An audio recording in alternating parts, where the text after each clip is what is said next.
जय हिंद साथियों, आप सभी का स्वागत करता हूं आप सभी के अपने चैनल टारगेट सिलेक्शन में। साथियों, यूपी पुलिस के एग्जाम में यूपी जीके से प्रश्न बनना निश्चित तौर पर साथियों तय है। तो मेरा मानना है साथियों, अगर आप इस पूरी क्लास को एंड तक देख लेते हैं और जितने भी पॉइंट मैं आपको बताता हूं वो आप अपने मनोमस्तिष्क में स्टोर कर लेते हैं, जितने प्रश्न बता रहा हूं उनको तैयार कर लेते हैं, तो यूपी जीके में अगर बात करें एक सिंगल क्वेश्चन भी आपका साथियों नहीं छूटेगा। बहुत बेहतरीन तरीके से साथियों इस क्लास को मैं बनाकर लाया हूं और बात करें जितने क्वेश्चंस आपसे पूछे जा चुके हैं सब कुछ कवर करेंगे आज की इस यूपी जीके की क्लास में। तो अगर आप पास करना चाहते हैं साथियों अपने यूपी पुलिस परीक्षा को, तो इस क्लास का हर एक क्वेश्चन आपके मनोमस्तिष्क में स्टोर हो जाना चाहिए।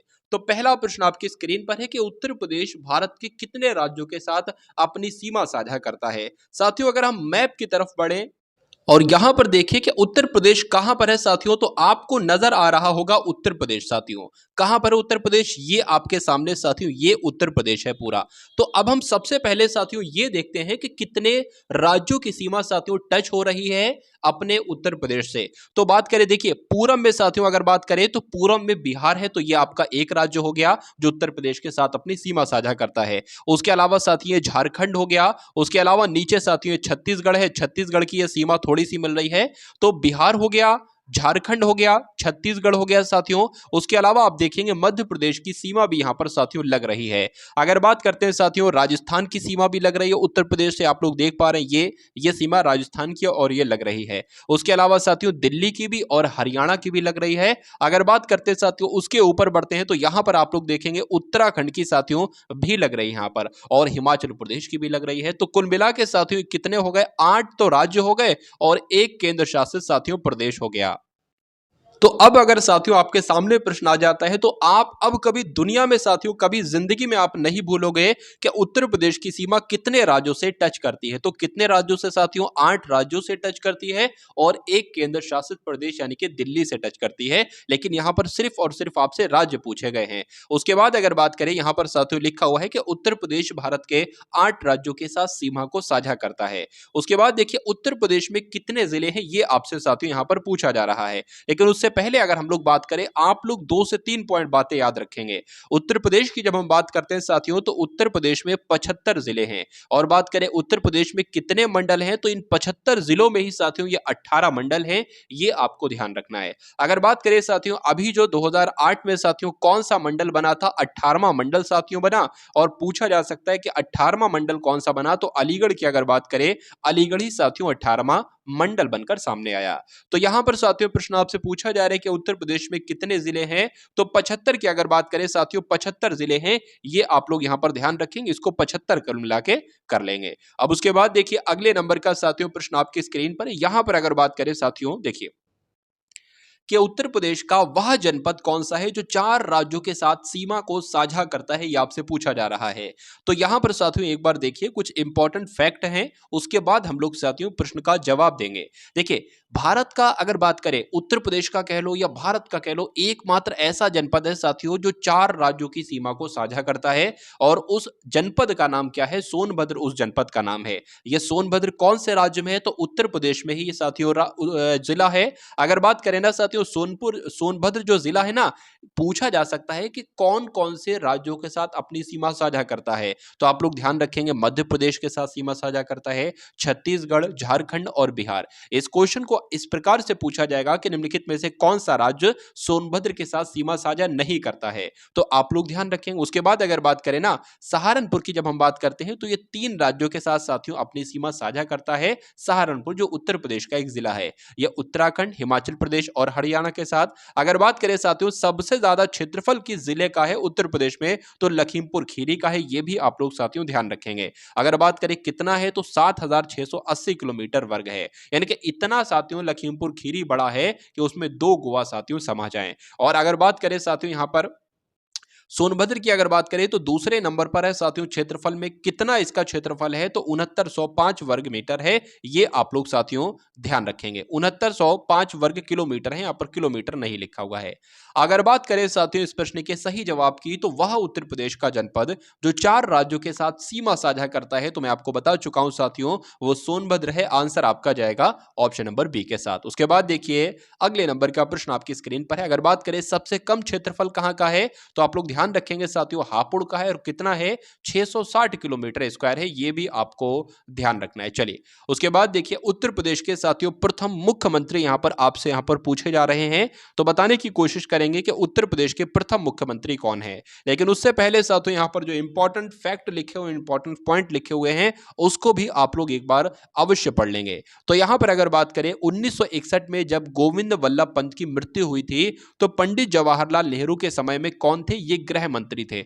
और यही साथियों कौन है? उत्तर प्रदेश के प्रथम मुख्यमंत्री हैं। ठीक है ना। उसके बाद अगर बात करें सबसे कम उम्र के मुख्यमंत्री कौन रहे, यह आपसे एग्जाम में पूछा जा सकता है, तो अखिलेश यादव साथियों सबसे कम उम्र के मुख्यमंत्री रहे।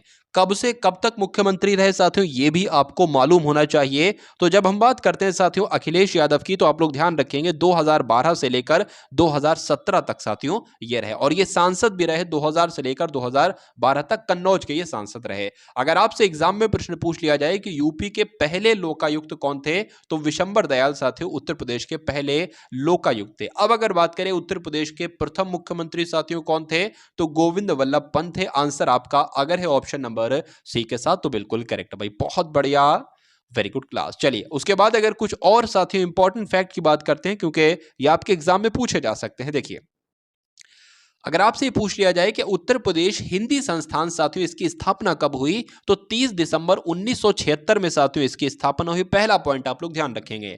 अगर बात करें उत्तर प्रदेश संस्कृत संस्थान की स्थापना कब हुई, तो साथियों 31 दिसंबर 1976 को साथियों इसकी भी स्थापना होती है। ठीक है ना। उसके अलावा देखिए इसकी स्थापना होती है 30 को, यानी कि 30 दिसंबर को, और इसकी स्थापना होती है 31 दिसंबर को, लेकिन सन दोनों की सेम है।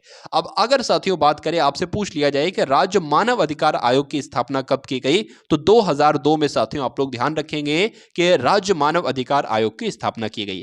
आपसे पूछा जा सकता है कि उत्तर प्रदेश की पहली महिला राज्यपाल कौन थी, तो सरोजनी नायडू थी। और साथियों ये भारत की भी पहली महिला राज्यपाल थी, अगर आपसे पूछ लिया जाए। थोड़ा सा टाइपिंग में साथियों दिक्कत है, यहां पर कोई दिक्कत नहीं, आप लोग ध्यान रखेंगे। चलिए उसके बाद देखिए अगले नंबर का प्रश्न आपकी स्क्रीन पर है। पूछा आपसे जा रहा है कि उत्तर प्रदेश के पहले लोकायुक्त साथियों कौन थे, बताइए। तो अभी साथियों मैं आपको बता चुका हूं कि कौन थे साथियों। विशंबर दयाल की जब हम बात करते हैं, तो ये उत्तर प्रदेश के पहले लोकायुक्त थे।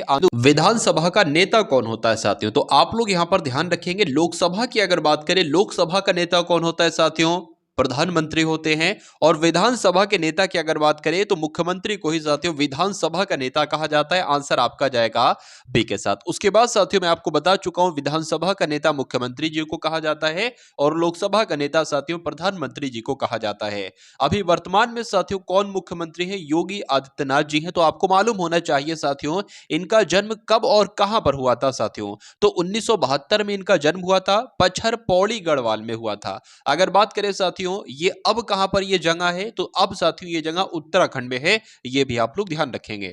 चलिए योगी आदित्यनाथ की अगर बात करते हैं, तो इनका पूरा नाम क्या था साथियों, पूरा नाम क्या है, तो अजय सिंह बिष्ट इनका पूरा नाम है। और इनके पिता आनंद सिंह बिष्ट का निधन साथियों 2020 में हुआ था। उसके अलावा अगर बात करें साथियों, आपसे एग्जाम में पूछा जाए कि हिंदू युवा वाहिनी के संस्थापक कौन है, तो योगी आदित्यनाथ जी ही साथियों हिंदू युवा वाहिनी के संस्थापक है। इन्होंने साथियों मैथ से बीएससी किया था, ये भी आप लोग ध्यान रखेंगे। उसके बाद अगर बात करें 5 बार साथियों ये सांसद बने, और इन्होंने शपथ जो ली थी वो साथियों संस्कृत में ली थी। उसके बाद देखिए अगले नंबर का प्रश्न आपके स्क्रीन पर है कि प्रेमचंद का जन्म साथियों कहां हुआ था। देखिए मैं अगर बात करूं यूपी पुलिस की, मैंने हर तीसरी चौथी शिफ्ट में साथियों देखा है, ये पाया है कि ये कोई लेखक दिया जाता है और उससे पूछा जाता है कि इनका भैया जन्म कहां पर हुआ था। ये आपसे बहुत साथियों पूछा जा रहा है। तो मैं आप सभी के लिए साथियों जो जो अच्छे अच्छे लेखक हैं, बड़े बड़े लेखक हैं, ठीक है, प्रसिद्ध लेखक हैं, उनका नाम और उनका जन्म स्थान साथियों मैं आपके लिए लेकर आ गया हूं। जैसे कि अगर आपसे पूछ लिया जाए कि तुलसीदास का जन्म कहां पर हुआ था, तो उत्तर प्रदेश के चित्रकूट में हुआ था। आपसे अगर पूछा जाए प्रेमचंद्र का जन्म कहां पर हुआ था, तब भी वाराणसी बताना। कबीरदास का जन्म कहां पर हुआ था, तब भी वाराणसी बताना। बताना, और जयशंकर प्रसाद जी का जन्म कहां पर हुआ था तब भी वाराणसी बताना, ये आपको ध्यान रखना है। उसके अलावा अगर बात करें वृंदालाल वर्मा जी का साथियों जन्म कहां पर हुआ था, तो झांसी के मऊ रानीपुर में वृंदालाल वर्मा का जन्म हुआ था। ये चीज बहुत इंपॉर्टेंट है जो मैं आपको साथियों बता रहा हूं। मैथिली शरण गुप्त का जन्म कहां पर हुआ था, इनका भी जन्म साथियों झांसी में हुआ था और झांसी के चिरगांव में हुआ था। महावीर प्रसाद द्विवेदी जी का जन्म कहां पर हुआ था साथियों, रायबरेली के दौलताबाद दौलतपुर गांव में इनका जन्म हुआ था। राहुल संकृत्यायन की अगर बात करें तो इनका जन्म कहां पर हुआ था साथियों, आजमगढ़ के पंदह ग्राम में इनका जन्म हुआ था। उसके बाद देखिए अयोध्या सिंह उपाध्याय जी का जन्म कहां पर हुआ था, आजमगढ़ के निजामाबाद में हुआ था।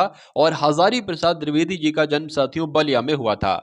उसके बाद देखिए मलिक मोहम्मद जायसी की अगर बात करें तो इनका जन्म रायबरेली में। विद्या श्रीनिवास मिश्र का जन्म साथियों गोरखपुर में। और कन्हैया लाल मिश्र प्रभाकर जी का जन्म साथियों सहारनपुर में हुआ था।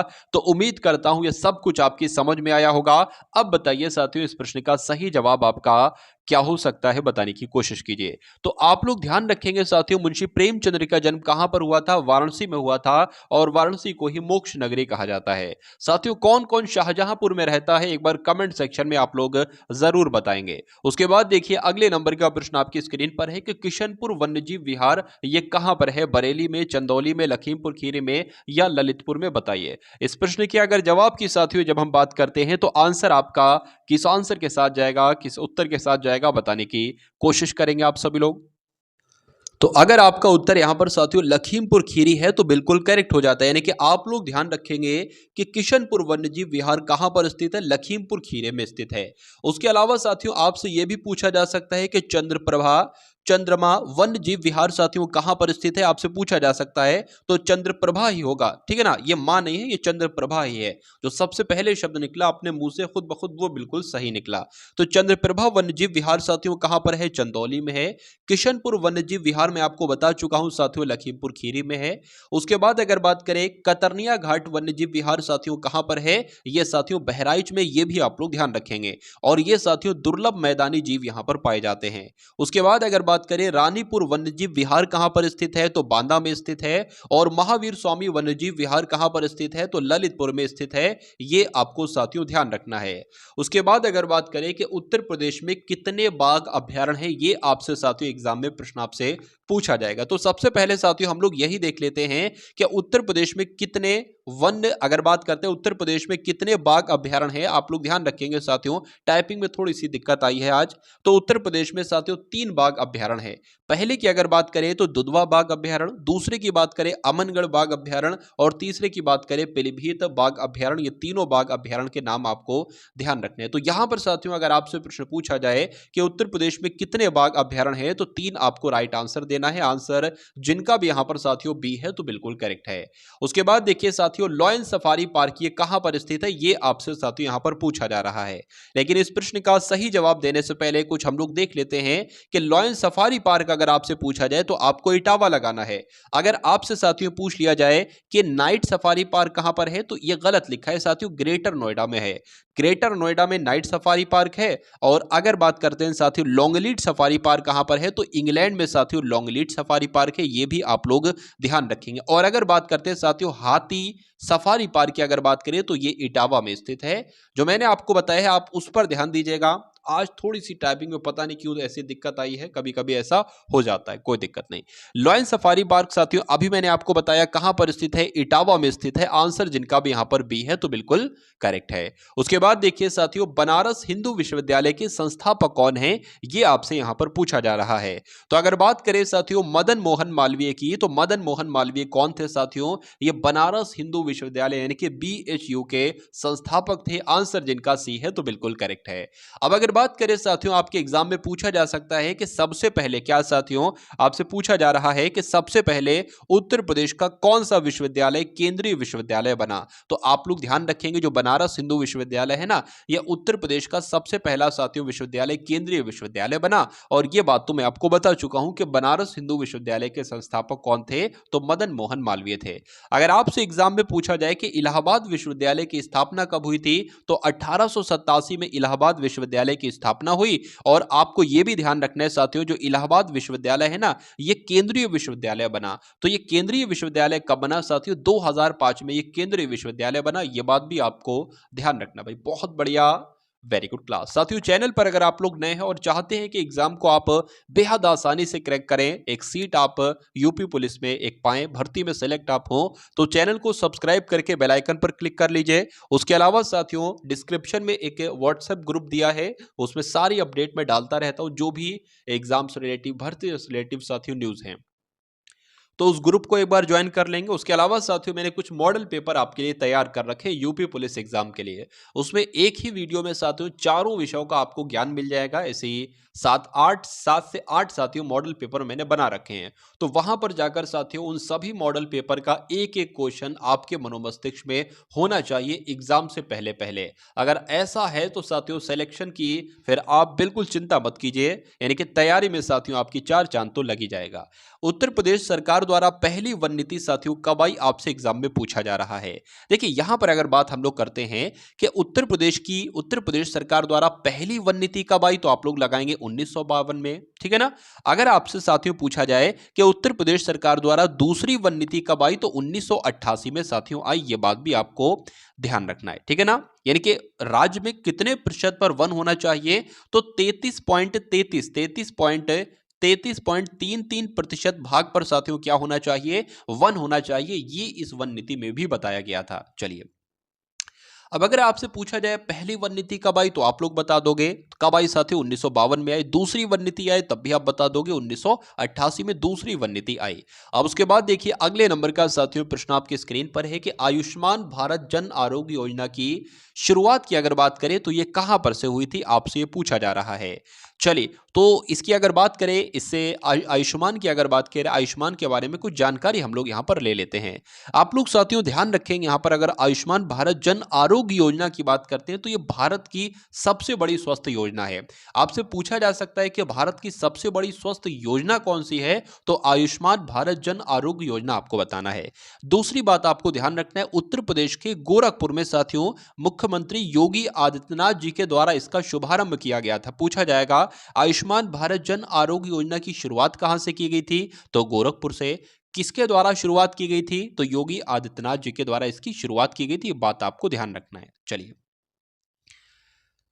अब उसके बाद देखिए साथियों प्रश्न की तरफ बढ़ते हैं कि आयुष्मान भारत जन आरोग्य की शुरुआत कहां से की गई थी। साथियों मैं आपको बता चुका हूं गोरखपुर से इसकी शुरुआत की गई थी। आंसर आपका जाएगा ए के साथ। अब उसके बाद देखिए नेक्स्ट नंबर का क्वेश्चन आपकी स्क्रीन पर है। यहां पर अगर बात करें साथियों, यहां पर देखिए क्या लिखा हुआ, मैं देख लेता हूं, समझा देता हूं आपको। ये अगर साथियों बात करें तो केंद्र में योजना जो है ना मोदी के द्वारा लागू की गई, केंद्र में मोदी जी के द्वारा लागू की गई, और 5 लाख रुपए का साथियों निःशुल्क इसमें दिया जाता है, एक तरीके से इलाज के लिए दिया जाता है। चलिए उसके बाद देखिए अगले नंबर का प्रश्न है कि भारतीय चारा अनुसंधान केंद्र साथियों ये कहां पर स्थित है, ये आपसे यहां पर पूछा जा रहा है। लेकिन उससे पहले देखिए अब ये प्रश्न मैंने आपको कराया, तो अब 100% में नहीं कह सकता है कि यही प्रश्न आपसे पूछ लिया जाएगा, लेकिन 100 प्रश्न में ये तो कह सकता हूं कि जो मैंने आपको यहां पर कंटेंट बताया है इसमें से एक प्रश्न आपका पक्का पक्का साथियों फंसेगा। तो आपका काम है साथियों इन सभी चीजों को तैयार करना। अगर आप बिल्कुल सीरियस हैं अपने एग्जाम को क्रैक करने के लिए, अगर आप सीरियस हैं तो ही पढ़ेंगे,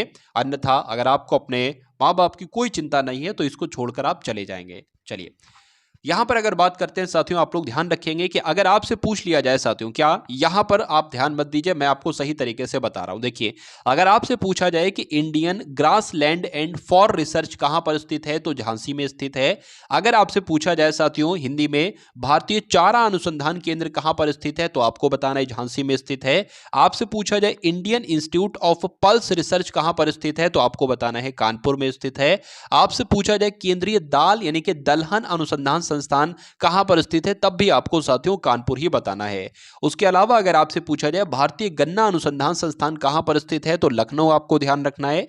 आपसे पूछा जाए साथियों आपसे अगर पूछा जाए Indian Indian veterinary research centre साथियों कहां पर स्थित है? तो बरेली में स्थित है। और अगर बात करते हैं साथियों इज्जत नगर बरेली बकरी अनुसंधान केंद्र की यहां पर साथियों जो है ना वो बात की गई है। यानी कि आपसे पूछे इंडियन वेटनरी रिसर्च सेंटर साथियों कहां पर स्थित है, तब भी आपको बरेली बताना है। और अगर आपसे पूछा जाए बकरी अनुसंधान केंद्र कहां पर स्थित है, तब भी आपको साथियों बरेली ही बताना है। उसके बाद देखिए Indian institute of vegetable research कहां पर स्थित है? तो यह साथियों वाराणसी में स्थित है, गलत लिख गया वहां पर। अंतरराष्ट्रीय चावल अनुसंधान संस्थान कहां पर स्थित है? आपको मालूम होना चाहिए, फिलीपींस की राजधानी मनीला में स्थित है। उसके अलावा केंद्रीय चावल अनुसंधान कहां पर स्थित है? तो साथियों कटक में स्थित है। और कटक कहां पर है? भुवनेश्वर में। और भुवनेश्वर कहां पर है? ओडिशा में है। यानी कि ओडिशा के कटक में साथियों केंद्रीय चावल अनुसंधान संस्थान। और अगर अंतरराष्ट्रीय चावल अनुसंधान संस्थान आपसे पूछे तो फिलीपींस की राजधानी मनीला में स्थित है। उसके बाद देखिए उत्तर प्रदेश चावल अनुसंधान संस्थान कहां पर स्थित है? तो वाराणसी में स्थित है। इतनी जानकारी साथियों आपको मालूम होना चाहिए। तो अगर बात करें कि आप साथियों इस प्रश्न का सही जवाब दे सकते हो तो बताइए इस क्वेश्चन का राइट आंसर आपका क्या हो जाएगा? तो भारतीय चारा अनुसंधान संस्थान मैंने आपको कहां पर बताया था? मैंने शायद आपको शुरू में ही बताया था साथियों, झांसी में स्थित है। तो कुल मिला के साथियों इस क्वेश्चन का राइट आंसर आपका ऑप्शन नंबर ए के साथ जाएगा। उसके बाद देखिए अगले नंबर का प्रश्न आपकी स्क्रीन पर है, देखिए और बताइए राइट आंसर क्या होगा। अयोध्या किस नदी के किनारे पर बसा हुआ है? तो ये प्रश्न साथियों आपसे मैं ऐसी उम्मीद करता हूं कि ये प्रश्न तो आपसे पूछा ही पूछा जाना चाहिए साथियों। तो अयोध्या किस नदी के किनारे पर बसा हुआ है? तो आप लोग ध्यान रखेंगे साथियों, सरयू नदी के किनारे पर बसा हुआ है। ये प्रश्न आ जाए तो अच्छी बात है, अगर ये प्रश्न नहीं आया तो इनमें से तो साथियों प्रश्न आपका बन ही जाएगा, ऐसी मैं उम्मीद करता हूं। तो यहां पर अगर बात करें यमुना के किनारे बसे शहर, तो आप लोग ध्यान रखेंगे, आपसे अगर साथियों ये पूछ लिया जाए कि बताइए बागपत कौन सी नदी के किनारे पर बसा हुआ है? तो यमुना नदी के किनारे पर बसा हुआ है। मथुरा भी यमुना नदी के किनारे पर, आगरा भी, वृंदावन भी, इटावा भी, कालपी भी, और हमीरपुर भी, बटेश्वर भी, कौशाम्बी भी, बागपत भी, इलाहाबाद भी, दिल्ली भी, ये सभी साथियों शहर कौन सी नदी के किनारे पर बसे हुए हैं? तो साथियों यमुना नदी के किनारे पर बसे हुए हैं। इसका एक बार स्क्रीनशॉट आप लोग ले लेंगे। उसके बाद अगर बात करें गोमती नदी के किनारे कौन कौन से शहर हैं, तो लखनऊ कौन सी नदी के किनारे पर है? तो गोमती नदी के किनारे पर। जौनपुर कौन सी नदी के किनारे पर? ऐसे प्रश्न आपसे पूछा जाएगा तो गोमती नदी। सुल्तानपुर तो गोमती नदी, यानी कि गोमती नदी के किनारे पर ये तीन शहर स्थित हैं, जौनपुर, सुल्तानपुर और लखनऊ। उसके बाद देखिए सरयू नदी के किनारे पर साथियों कौन कौन से शहर स्थित हैं? तो प्रश्न में मैंने साथियों आपको बताया था कि अयोध्या की अगर बात करें तो यह सरयू नदी के किनारे पर स्थित है। तो अयोध्या की अगर बात करें यह सरयू नदी के किनारे पर है। गोला की अगर बात करें तो यह सरयू नदी के किनारे पर है। और अगर साथियों यहां पर हम लोग बात करते हैं ना, साथियों क्या लिखा हुआ है, बड़हलगंज यहां पर करके कुछ यहां पर साथियों लिखा हुआ है, कोई बात नहीं, चलिए।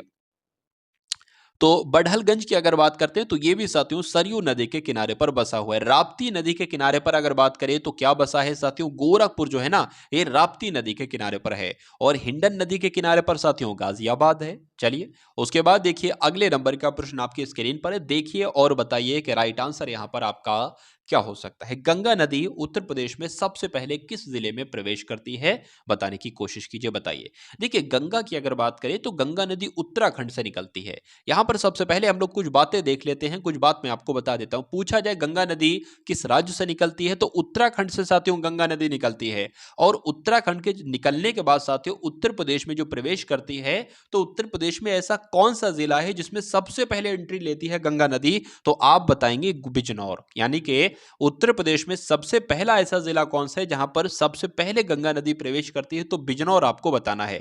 दूसरा पॉइंट आप लोग ध्यान रखेंगे, उत्तराखंड में साथियों नदी की अगर बात करें तो यह भागीरथी के नाम से जानी जाती है। ठीक है ना।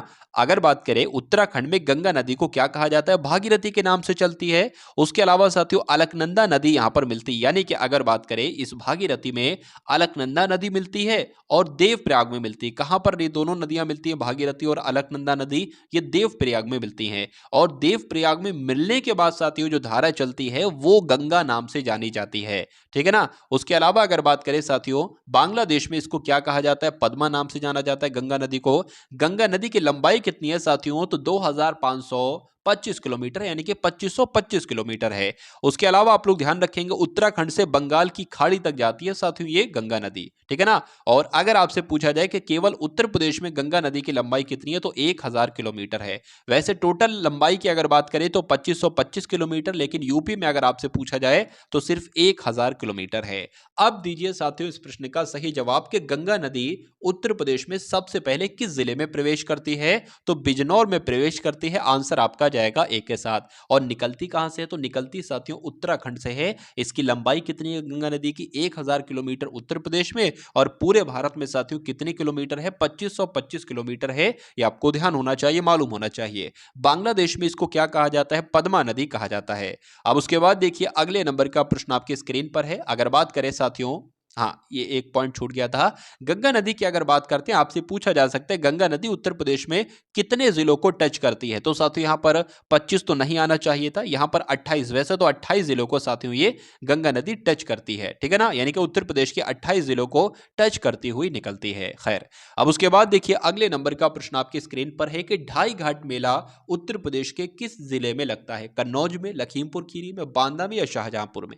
तो कहां पर लगता है साथियों, आप लोग ध्यान रखेंगे शाहजहांपुर की अगर बात करें तो ढाई घाट मेला साथियों यूपी के कौन से जिले में लगता है, तो शाहजहांपुर में लगता है। ये आप लोग ध्यान रखेंगे, आंसर आपका जाएगा ऑप्शन नंबर डी के साथ। बहुत बढ़िया, वेरी गुड क्लास। अगर आपसे साथियों एग्जाम में पूछ लिया जाए कि झूला मेला कहां पर लगता है, क्या पूछा जाए, झूला मेला कहां पर लगता है, तो मथुरा के वृंदावन में लगता है। अगर आपसे पूछा जाए मुंडिया मेला कहां पर लगता है, तो मथुरा के वृंदावन में लगता है। अगर आपसे पूछा जाए श्रावणी एवं जन्माष्टमी मेला कहां पर लगता है, तो मथुरा में लगता है। और देवछठ मेले की अगर बात करते हैं, देवछठ लिखा है, देवछठ मेले की अगर बात करें तो मथुरा के दाऊजी में लगता है साथियों, ये आप लोग ध्यान रखेंगे। चलिए उसके अलावा देख लीजिए साथियों गढ़मुक्तेश्वर मेला कहां पर लगता है, आपसे पूछा जाए तो हापुड़ आपको बताना है। देवा शरीफ मेला कहां पर लगता है, बाराबंकी में लगता है, ये आप लोग ध्यान रखेंगे।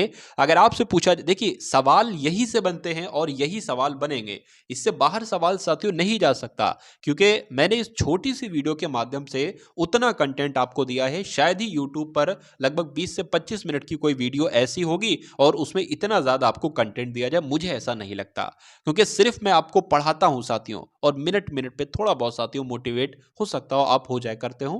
खैर तो यहां पर अगर बात करें देवा शरीफ मेला साथियों बाराबंकी में लगता है, गढ़मुक्तेश्वर मेला हापुड़ में लगता है, और सैयद सालार उर्स मेला कहां पर लगता है साथियों, बहराइच में लगता है। ये आप लोग ध्यान रखेंगे, ठीक है ना। उसके अलावा अगर साथियों यहां पर हम लोग बात करते हैं कि सोरो मेला कहां पर लगता है, तो ये कासगंज में लगता है साथियों सोरो मेला।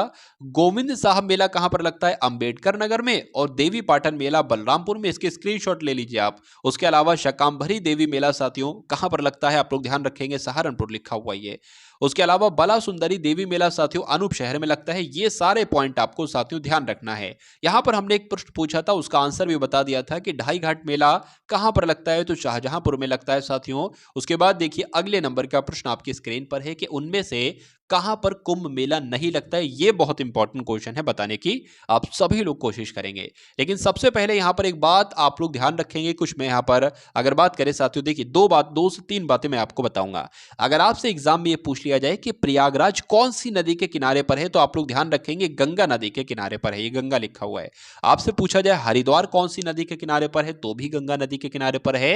अगर बात करें उज्जैन कौन सी नदी के किनारे पर है, तो शिप्रा नदी के किनारे पर है। और नासिक साथियों गोदावरी नदी के किनारे पर है। ये चार जगह का मैंने आपको नाम बताया है, प्रयागराज, गोदावरी और उज्जैन और नासिक। यहीं पर तो साथियों कुंभ मेला लगता है। आपसे पूछा जाए कि कुंभ मेला कहां कहां लगता है, तो प्रयागराज में, हरिद्वार में, उज्जैन में और नासिक में। अब बढ़ते हैं साथियों हम लोग प्रश्न की तरफ। इनमें से कहां पर कुंभ मेला नहीं लगता, तो मैंने आपको बताया था साथियों प्रयागराज में लगता है, सबसे पहले बताया था। उसके अलावा बताया था नासिक में भी लगता है, उज्जैन में भी लगता है साथियों, ये मैंने आपको बातें बताई थी। नासिक में लगता है, उज्जैन में लगता है, प्रयागराज में लगता है, एक और बताया था हरिद्वार में भी लगता है। लेकिन अयोध्या साथियों मैंने आपको नहीं बताया था। अब नहीं बताया था तो यही आपके प्रश्न का बिल्कुल सही जवाब हो जाता है, और जिनका आंसर यहां पर ऑप्शन नंबर डी के साथ है तो बिल्कुल करेक्ट है।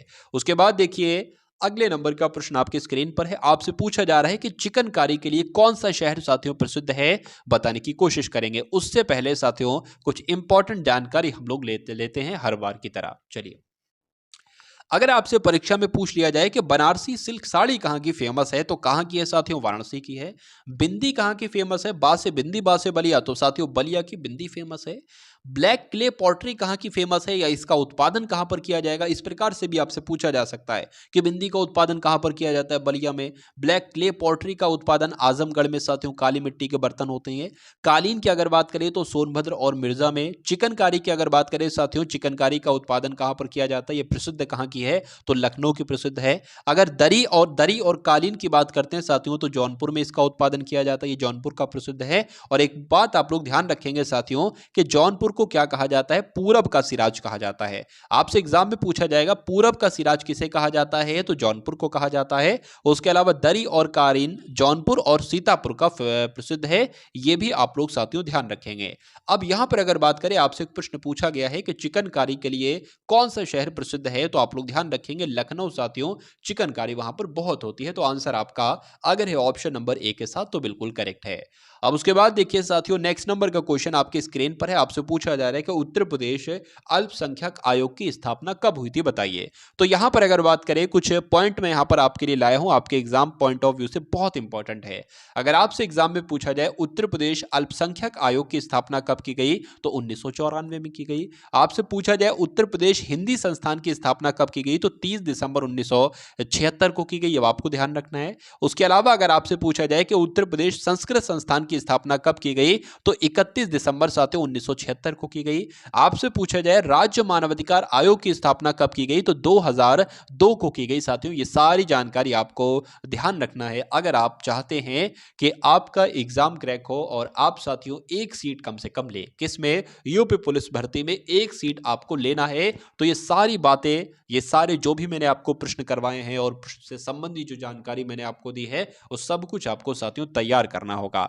तो यहां पर अगर बात करें उत्तर प्रदेश अल्पसंख्यक आयोग की साथियों स्थापना कब हुई थी, तो आप लोग ध्यान रखेंगे 1994 में हुई थी। आंसर आपका जाएगा ऑप्शन नंबर ए के साथ। भाई बहुत बढ़िया, very good, very good, very good class. चलिए, तो यहां पर साथियों आपने ये 20 प्रश्न देखे और उससे इंपॉर्टेंट जानकारी आपने देखी। मैं पूरी उम्मीद करता हूं साथियों क्लास आपको पसंद आई होगी। जैसे भी आपको ये क्लास लगी, इसके बारे में अपने विचार की अगर बात करें तो कमेंट सेक्शन में साथियों जरूर रखिएगा, ठीक है ना। तो इस क्लास को कम से कम अपने 1 से 2 ग्रुप में तो शेयर कर दीजिएगा, वरना कुछ मित्रों के साथ इसको अवश्य शेयर कीजिएगा, क्योंकि इस टाइप की क्लास को बनाने में साथियों बहुत मेहनत लगती है। उसके अलावा एक चैनल है साथियों, बात करें व्हाट्सएप ग्रुप है वो अपना, उसको ज्वाइन कीजिएगा, उसमें सारी अपडेट्स मैं आपको देता रहता हूं। उसके अलावा अगर बात करें, कुछ प्लेलिस्ट हैं साथियों, वीडियोस मैंने आपके लिए बनाई हैं, पूरे पूरे मॉडल पेपर बनाए हैं आपके लिए, हिंदी, सामान्य ज्ञान, उसके अलावा रीजनिंग, मैथ, एक ही वीडियो में ये चारों विषयों का ज्ञान है। बहुत सारी ऐसी वीडियोस हैं, उनको देखिएगा। अगर आप अपनी तैयारी में चार चांद लगाना चाहते हैं, अपनी तैयारी को मजबूत करना चाहते हैं, तो एक बार जाकर साथियों प्लेलिस्ट को जाकर जरूर देखिएगा और डबल स्पीड में जाकर सभी कोई क्वेश्चन साथियों देख लीजिएगा। एग्जाम आपका मेरे हिसाब से क्रैक हो जाना चाहिए। तो मिलते हैं हम सभी लोग आने वाली वीडियो में। जय हिंद साथियों।